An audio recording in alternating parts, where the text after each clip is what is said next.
Tapos,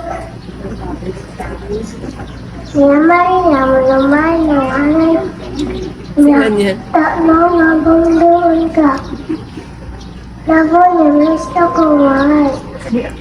Ulay tingin siya. Terus niya pa, minsan adok sa pitik niya.